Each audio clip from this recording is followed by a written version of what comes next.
Antes que você pense que está no podcast errado, fica tranquilo. Eu sou o Bruno Moreira e esse é o Além da Capa mesmo. A música SOS do Raul Seixas rolando aí no fundo não é à toa. Esse áudio, na verdade, extraído de um vídeo no YouTube, é de uma apresentação da banda SP304, um nome que tem tudo a ver com o programa de hoje. O governo de São Paulo descartou na última semana mudar os limites de velocidade na rodovia Luiz de Queiroz, a SP304.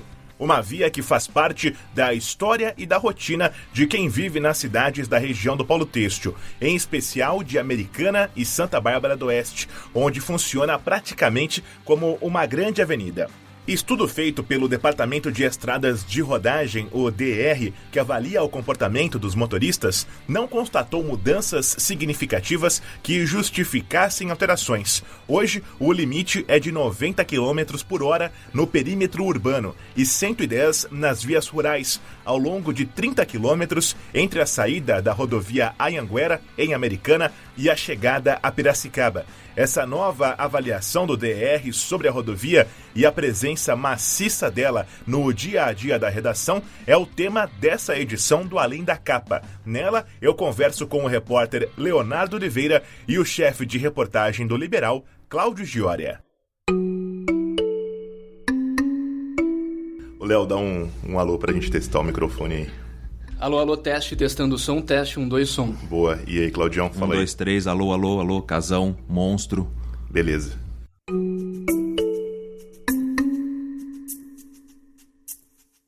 Tudo bem, Leonardo? Tudo bem, Bruno? Olá, Cláudio. Tudo bem, Bruno? Tudo bem, Léo? Pessoal, normalmente a gente abre a conversa dentro dos podcasts com um briefing da reportagem, com um resumo do que foi feito por parte do repórter que conversa aqui com a gente. Hoje eu vou inverter a ordem para a gente dar contexto ao assunto que é tratado nessa edição. O Cláudio é chefe de reportagem aqui na redação do Liberal, então ele tem contato diário com praticamente todo o conteúdo que é produzido para cada edição. Ele que conversa com os repórteres, faz sugestões de pauta, ouve as sugestões que os repórteres trazem e constrói uma pauta diante disso. E o assunto SP304, Cláudio, é algo recorrente na sua rotina. Eu acho que é difícil a gente passar uma semana completa sem alguma mínima menção, seja por um acidente leve que momentaneamente complicou o trânsito ou por assuntos mais densos que demandem estudos e levantamentos, como é o caso dessa reportagem que a gente aborda aqui hoje, não é? É isso mesmo, Bruno. Eu até marquei aqui, porque senão é capaz de eu esquecer, nos últimos tempos, o que a gente abordou sobre SP304. Eu acho que talvez o principal assunto factual que tenha acontecido com a SP304 recentemente foi o fechamento do acesso para a Avenida Silos com as alterações de trânsito em Americana. Esse foi aquele acesso que era muito utilizado para as pessoas para pegar silos e provocava um congestionamento, provocou muitas reações de insatisfação pelo fechamento e pela necessidade de você dar uma volta um pouquinho maior. Só citando um caso, os desdobramentos que tiveram com aquilo que aconteceram, eles colocaram umas pilastras no acesso de saída da SP. Aconteceu um acidente, uma moto bateu. Aí, reclamação de que naquele ponto era necessário uma sinalização melhor, principalmente à noite. Aí a gente aborda de novo o assunto, a necessidade. Aí eles foram lá e consertaram aquela parte da SP304 em relação à sinalização. Eu estou citando só um caso específico, porque além do factual que a gente chama, que são os casos de acidente que acontecem rotineiramente na SP304, com vítimas, sem vítimas, vítimas leves, a característica da SP de ser uma avenida que corta as nossas cidades torna ela um assunto recorrente na pauta. Então a gente aborda de tudo da SP, ainda mais pelo fato dela ser uma via administrada pelo Estado e tudo no Estado, no serviço público, ser mais lento do que o privado. Isso faz com que os problemas da SP eles apareçam com mais constância do que qualquer outra via que seja, por exemplo, privatizada. Agora, no objeto da reportagem, Léo, você menciona que o DR, que é o braço do Estado para a gestão das estradas e rodovias que não estão sob o regime de concessão, o DR decidiu que os limites de velocidade atualmente vigentes na rodovia Luiz de Queiroz estão dentro daquilo que ele considera ideal, não há necessidade de uma modificação, de uma nova atualização. Qual foi o embasamento que o DR te passou, a justificativa que o órgão te passou para a tomada de decisão depois da análise que aconteceu nesse ano de 2019? Perfeito. Primeiro tem uma questão que esse estudo ele é realizado de maneira periódica, né? Ele é constante, faz parte de um monitoramento do DR sobre essas estradas. Ele analisa muitas condições que possam eventualmente alterar o tráfego na rodovia. A gente pode citar, por exemplo, a urbanização das cidades, quando se constrói um empreendimento à beira das rodovias, isso pode alterar o tráfego e, consequentemente, forçar uma redução da velocidade. E o DR nos disse, em nota, que não foi constatado nesses meses de estudo nenhum motivo em termos urbanísticos.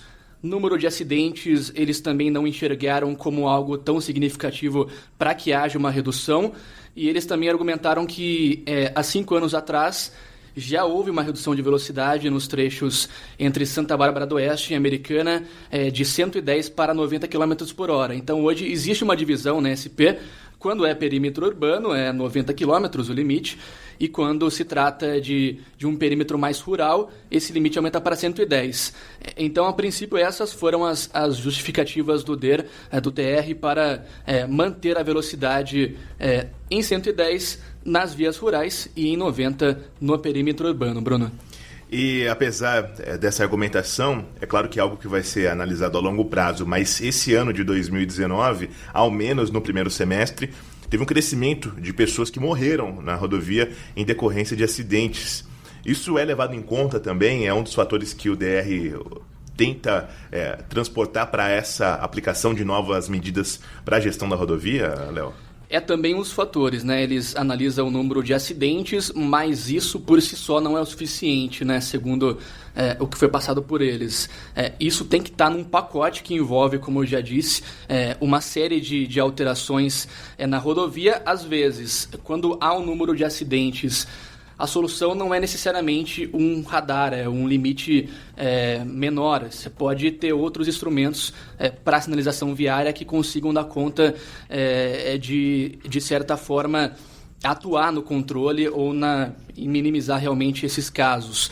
Mas é sim um dos elementos que são análise do DR. Só para complementar o que o Cláudio disse aqui, né, a questão da característica da via, Bruno, o Creso, que é um especialista que falou com a gente, vai falar daqui a pouco também, ele cita uma coisa bem interessante da rodovia em outras entrevistas para a gente, que ela mistura 2 tipos de condutores, que é o de mobilidade e o de acessibilidade. Como corta cidades de maneira muito próxima, o de mobilidade é aquele que viaja a maiores distâncias. De repente, é aquele motorista que vem de Piracicaba e vai para São Paulo. Então, ele utiliza a SP como um gargalo para chegar até Anhanguera. E tem também o motorista de acessibilidade, que é aquele que diariamente acessa a via como avenida, para chegar de Santa Bárbara Americana, por exemplo. E aquele que vai a maiores distâncias, ele é um motorista mais atento ao trânsito. Então, ele está focado na rodovia, aos perigos, aos radares. Então, é mais difícil acontecer acidente com esse tipo de motorista. Já o de acessibilidade, como ele quer chegar em casa logo, muitas vezes, ele usa o celular, ele responde o WhatsApp. Então, a mistura tão flagrante desses 2 tipos de condutores acaba ocasionando nesse perfil de rodovia que tem um número bom de acidentes, né? O mestre em transportes Creso Peixoto, professor de Engenharia Civil da Unicamp, conversou com o Leonardo Oliveira sobre o assunto. Leonardo, boa tarde, professor Creso. Funciona assim, a velocidade permitida, ela é função de geometria da via e, claro, nível de serviço. Quando se projeta e constrói rodovia, espera-se nível de serviço de A até D. O que é isso? É a relação da quantidade de veículos que passam por hora ou por dia pela capacidade no mesmo período. Para simplificar, ou seja, se não tem muito veículo que está segurando o movimento do outro, ou seja, aqueles mini congestionamentos, mais fácil para leigos entenderem, então a velocidade está boa. Agora, quando se tem congestionamentos em alguns trechos e trechos que permitam correr entre eles, ou seja, aumentar a velocidade, na prática não aumenta a eficiência da via em termos assim de transportabilidade, manter uma velocidade mais alta. Em outras palavras, quando o nível de serviço é alto, ou seja, tem muito veículo passando e tem alguns trechos que a velocidade é muito baixa porque tem congestionamento, o motorista passa por esse congestionamento e acelera. Claro, vai poder acelerar para a velocidade permitida. Por exemplo, 100 km, 110 km por hora. E aí ele chega rápido até o próximo congestionamento. Então, na prática, esses trechos com alguma corridinha acabam não contribuindo para reduzir significativamente o tempo de chegada e aumentam o risco de acidentes. Por quê? Quando você tem trechos de velocidade maior e freagens mais bruscas em maior quantidade, há maior expectativa, ou seja, probabilidade de ocorrência de acidentes. E, Cláudio, a gente sabe que no papel da chefia de reportagem, a pessoa que está nesse papel tem que fazer um filtro intenso de informações que nem sempre se confirmam, de boatos, mas também de informações que, a partir dessas sugestões, levam a questionamentos que aí sim, de maneira oficial, podem ser noticiados. No começo desse ano, com a mudança na gestão do governo paulista, foi muito falado da possibilidade de que a SP-304, no trecho da rodovia Luiz de Queiroz, passasse, assim como outras do estado, por um processo de entrega à administração de empresas, como já acontece na Anhanguera e na Bandeirantes, outras vias importantes que cortam aqui a região. Mas eu me recordo que o governador João Dória chegou a falar sobre isso, a gente noticiou, mas não há nada nesse sentido no momento, né? Há outros pacotes rolando no estado, mas a Luiz de Queiroz não entrou até o momento na relação de vias que o estado vai privatizar, né? Não, é só em outros trechos, né? Como a gente fala sempre SP-304, na cabeça de quem mora aqui na região, a SP-304 é Americana Piracicaba e ela não é, né? Ela continua depois de Piracicaba e a gente não está habituado a isso. Então, cada vez que sai a notícia, vamos privatizar algum trecho da SP-304, sempre a gente remete para cá. Mas não, para cá não, e isso é sempre uma polêmica do tamanho do mundo. Cada vez que você fala de pedágio em rodovia, ninguém vai querer usar uma rodovia que tem um caráter de avenida pagando pedágio, né? Não faz muito sentido nessa característica da SP-304 nesse trecho daqui. É algo que a gente lida constantemente, diferenciar o nome original de identificação da rodovia com o trecho. A gente sempre trata aqui da Luiz de Queiroz, que começa no sentido Americana Piracicaba, na altura do aeroporto de Americana, até a Escola Superior de Agronomia Luiz de Queiroz, na entrada de Piracicaba. A menção ao termo SP-304 continua, mas com outras nomenclaturas de Piracicaba em diante, inclusive em algumas regiões bem distantes aqui da região do Polo Têxtil, dentro do contexto paulista. E é algo que a gente costuma lidar sempre para construir alguma pauta, a menção a SP-304 chama a nossa atenção, mas nem sempre é o trecho aqui da nossa região. Isso muitas vezes é usado politicamente, né? Quando você fala em uma concessão de um trecho da SP-304, adversários políticos eventuais dos governos que estejam no poder usam esse tipo de coisa politicamente e aí cria uma onda de boataria que às vezes é muito difícil você deixar... você tenta esclarecer o máximo possível, mas determinadas informações parece que impregnam na cabeça das pessoas e elas acreditam que aquilo é verdade e é uma coisinha um pouquinho complicada de lidar. Eu também chamei para essa conversa o Leonardo Tofaneto. Ele administra a página Amigos da SP-304 no Facebook, dedicada a compartilhar informações e debater assuntos relacionados à rodovia. Bom, na minha concepção, eu acredito que o limite de velocidade da rodovia Luiz de Queiroz é adequado, tá? Nos dois pontos onde ela tem velocidades distintas. Que é no ponto rural, a partir do KM 139 até Piracicaba, que é 110, e a partir do 139 até o 120 em Americana, que é 90 por ser um trecho urbano, tá?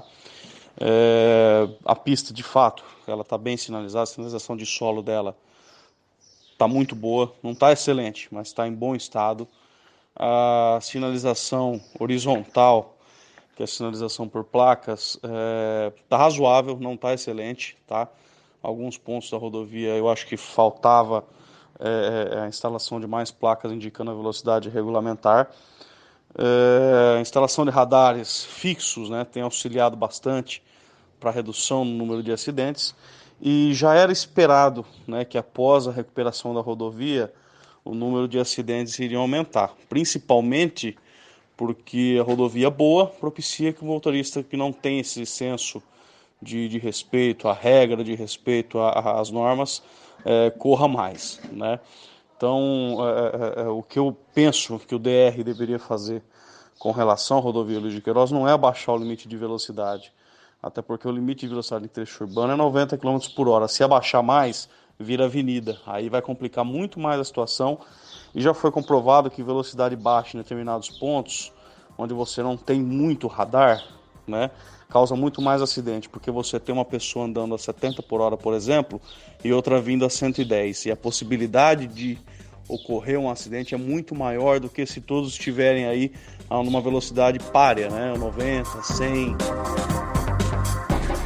Outra situação que eu tenho visto é muito uso de celular ao volante.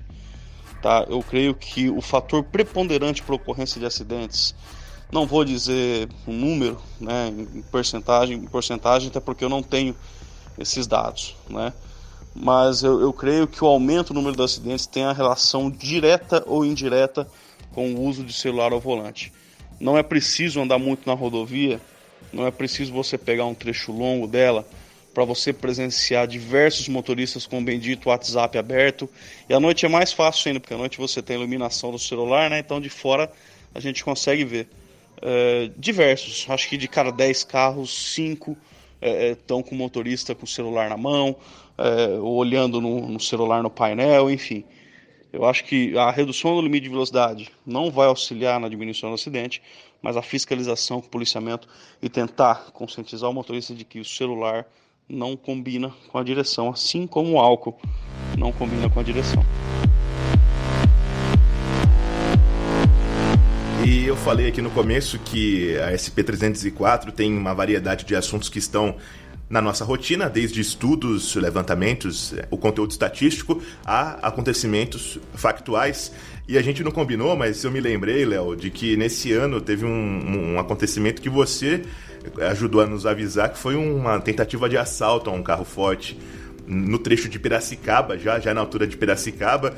Você acabou ficando travado no trânsito e avisou aqui a redação, e é a partir do seu contato que a gente foi saber que criminosos pararam um carro forte, houve uma troca intensa de tiros e foi um dos principais casos na área policial que a rodovia assistiu nesse ano, não é? Exatamente, né? A rodovia tem um movimento muito intenso, também por ser acesso a muitas cidades da região, de carros fortes, e esse carro forte foi alvo de uma ação, se eu não me engano, no começo do ano, no primeiro semestre ainda. Primeiro semestre desse ano. Criminosos tentaram assaltar um carro forte na rodovia Luiz de Queiroz, sentido Piracicaba, na noite desta terça-feira. O veículo da empresa Protege foi alvejado por uma arma de alto calibre na parte dianteira. Acabou travando a SP por um período muito longo, né? Eu até precisava ir para Piracicaba, numa data especial, pessoalmente falando, e fiquei ali 3 horas engarrafado nesse trânsito por conta desse congestionamento causado justamente por esse problema aí que envolveu um carro forte e uma tentativa de roubo, né? É até curioso, Bruno, o Léo comentou sobre essa... A gente usa mesmo a SP304 para se deslocar dentro da cidade. Uma vez eu fiz um teste, eu fui... quando eu busco meu filho na escola, eu posso levá-lo pela SP304 ou posso ir por dentro da cidade. Como por dentro da cidade, com as mudanças do trânsito em Americana, estava demorando um pouquinho mais para conseguir cruzar os viadutos, eu resolvi pegar a SP304. Demorei muito mais. Horário de pico na SP304, parece que todo mundo teve a mesma ideia do que eu. Não dá para andar na SP304 6 horas da tarde, na hora que as pessoas estão saindo do trabalho, buscando os filhos na escola. E isso que o Léo falou é exatamente isso. Você pega a SP304 e você está com... Você está relaxado no trânsito, você não está com aquela tensão que normalmente uma pessoa que pega uma estrada, os cuidados que a pessoa toma. E isso gera riscos e gera maior número de acidentes. É uma avenida movimentada, só que a 100 km por hora, né? Quase 100 km por hora, né? É uma avenida a 50 ou a 60, né? E é um grande problema, né? Por exemplo, ontem, saindo do trabalho, muitas vezes eu opto por justamente pegar a SP para ter um acesso que na minha cabeça vai ser mais rápido. Mas, como o Cláudio falou, em horários de pico, né? Se eu saio do trabalho 5h30, 6 horas da tarde e eu vou por dentro da cidade para acessar ali a Iacanga e pegar a SP a partir dali, aquele ponto, aquela via marginal é um trânsito absurdo. Eu já cheguei a perder 10 minutos naquele trecho e é uma coisa que, além do motorista disperso, você causa aquela ideia de impaciência no motorista, né? Ele tá no trânsito da cidade, muitas vezes mais tranquilo, e quando ele acessa um gargalo em que ele precisa esperar 10, 15 minutos para conseguir acessar a rodovia, isso causa, às vezes, até movimentos mais ousados de motoristas, de ultrapassagens por onde não pode, de motociclistas também tentando forçar uma ultrapassagem no local onde claramente não dá espaço, o espaço não comporta. Então tem esse aspecto também, né? O trânsito nessas rodovias acaba sendo afetado também por uma impaciência no trânsito, no tráfego em geral, que pode também influenciar no número de acidentes.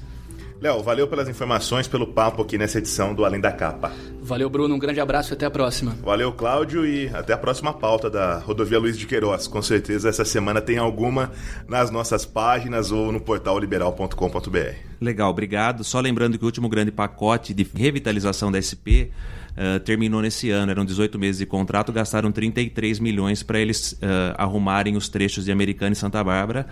Não tem nenhum contrato em vigor. Quer dizer, tudo que é no estado é um pouquinho mais lento, então provavelmente nós vamos ver alguma deterioração do asfalto e da sinalização, que vai ser novamente aquela briga política.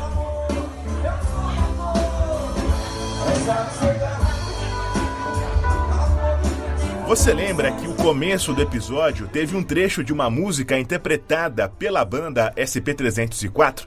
O baterista Milton Bertoli comentou com a gente a relação entre a banda e o nome da rodovia e como ela faz parte do dia a dia de quem vive nessas duas cidades. Além dele, o grupo também conta com o Berrinho no contrabaixo e voz, JP no violão e voz, Carlinhos Delfino na guitarra e Marquinho Goices nos teclados.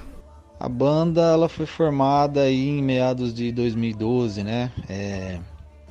Por um grupo de amigos aí, entre eles eu, né? Amigos de infância, tudo já com seus quarentões já, e alguns músicos, né? E que já tocavam na noite aí e estavam parados.